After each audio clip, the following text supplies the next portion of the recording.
Assalamualaikum warahmatullahi wabarakatuh. Perkenalkan, nama saya Nur Adila Muktari.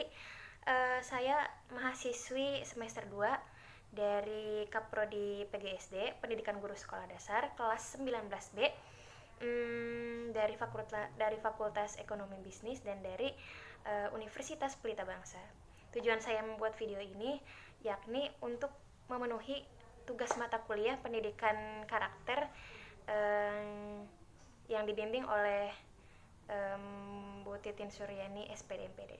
Selamat menyambut. Seorang guru diteladani karena kekuatan pribadi atau karisma melalui integritasnya, dan dihormati karena tindakannya, bukan karena status atau pangkatnya.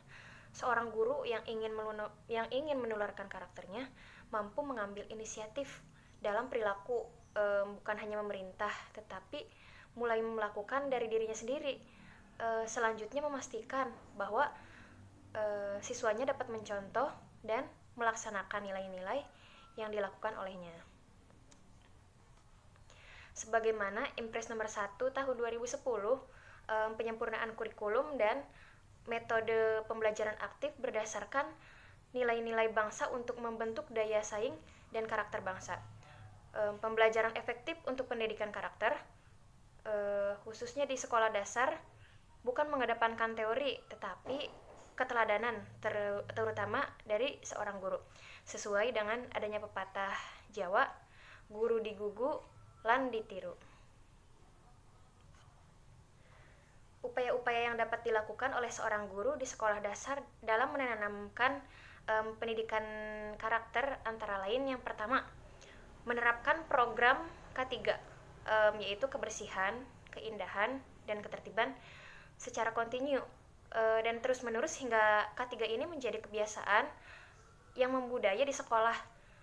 Bukan hanya menghafal ketika siswa dihadapkan pada konsep kebersihan, keindahan, dan ketertiban, tetapi proses pembelajarannya lebih kepada praktik langsung dengan memperhatikan lingkungan sekitar kelas ataupun sekolah. Lalu yang kedua, guru membiasakan untuk mengelola kondisi kelas sebelum memasuki pembelajaran. Mengkondisikan kelas dapat dilakukan dengan cara mengatur kesiapan belajar anak didik kita, mengamati ketertiban, kondisi atau penampilan anak didik, mengatur posisi dan ketertiban tempat duduk juga, lalu mengecek kebersihan kelas, dan juga lain sebagainya. Guru berusaha menjadi teladan bagi siswa. Guru juga mampu memberikan contoh nyata yang baik, ataupun uswatun hasanah bagi siswa.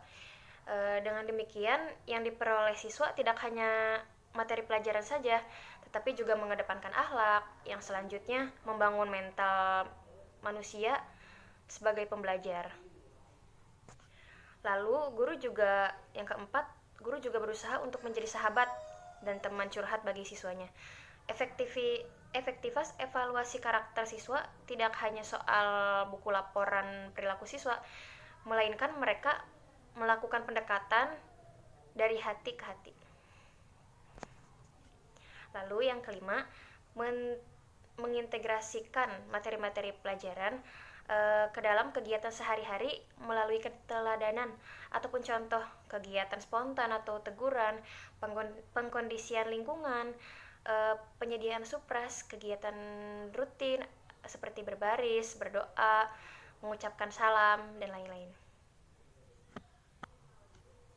Lalu yang keenam, mengintegrasikan materi-materi pelajaran ke dalam kegiatan-kegiatan yang diprogramkan oleh sekolah dalam rangka menumbuh kembangkan nilai-nilai karakter. Lalu yang ketujuh, menanamkan konsep pendidikan holistik berbasis karakter.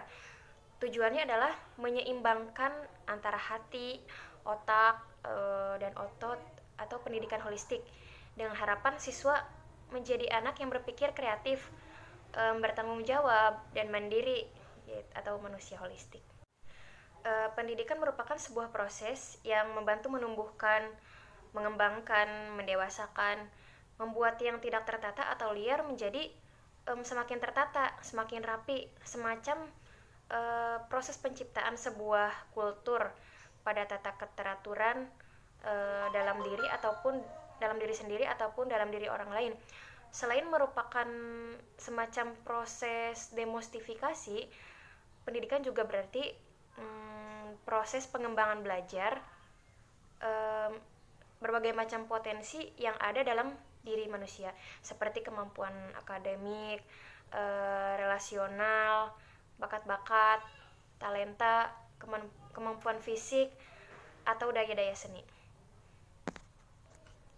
Kegiatan ekstrakurikuler adalah kegiatan yang dilakukan oleh sekolah dan universitas di luar jam belajar belajar kurikulum standar. Kegiatan-kegiatan ini pada setiap jenjang pendidikan dari jenjang sekolah dasar sampai universitas. Kegiatan ekstrakurikuler ditunjukkan agar siswa dapat mengembangkan kepribadian, bakat serta kemampuannya di luar bidang akademik. Kegiatan ini diadakan secara swadaya dari pihak sekolah ataupun siswa-siswi itu sendiri untuk merintis kegiatan di luar jam pelajaran sekolah. Kegiatan dari ekstrakurikuler ini sendiri dapat membentuk kegiatan pada seni olahraga, pengembangan kepribadian, dan kegiatan yang bertujuan positif untuk kemajuan dari siswa-siswi itu sendiri. Mengenai ekstrakurikuler keagamaan, hasil beberapa penelitian menunjukkan bahwa terdapat fungsi dan pengaruh dari kegiatan ekstrakurikuler dan pengaruh sosial dan pengaruh kegiatan ekstrakurikuler keagamaan terhadap peningkatan imtak dan etika sosial siswa. Hal tersebut dapat tercapai karena para siswa melihat positif fungsi kegiatan ekstrakurikuler keagamaan bagi peningkatan dan pendalaman keagamaan siswa, baik dari aspek pengetahuan agama maupun pengalaman ajaran dan pengembangan pribadi dan sikap keagamaan. Artinya, kegiatan ekstrakurikuler keagamaan betul-betul berfungsi komplementer bagi pendidikan agama intrakurikuler yang hanya 2 jam pelajaran dalam per minggu. Misalkan, menurut kajian Anifra Hendry mengenai manfaat dari kegiatan ekstrakurikuler adalah sebagai berikut. Yang pertama, sebagai pengembangan, yaitu fungsi kegiatan ekstrakurikuler ini untuk mengembangkan kemampuan dan kreativitas peserta didik sesuai dengan potensi, bakat, dan minat mereka masing-masing. Yang kedua yaitu untuk sosial, yaitu fungsi kegiatan ekstrakurikuler untuk mengembangkan kemampuan dan rasa tanggung jawab sosial pada peserta didik. Yang ketiga yaitu rekreatif, yaitu fungsi kegiatan ekstrakurikuler untuk mengembangkan suasana rileks, menggembirakan, dan menyenangkan bagi peserta didik yang menunjang proses perkembangan. Lalu yang terakhir, untuk persiapan karir, yaitu fungsi kegiatan dari ekstrakurikuler ini untuk mengembangkan kesiapan karir peserta didik. Kegiatan ekstrakurikuler berfungsi mengembangkan peserta didik sesuai dengan kebutuhan. Sekian penjelasan dari saya, kurang lebihnya mohon dimaafkan karena saya juga masih dalam tahap pembelajaran. Billahi taufik walhidayah. Wassalamualaikum warahmatullahi wabarakatuh.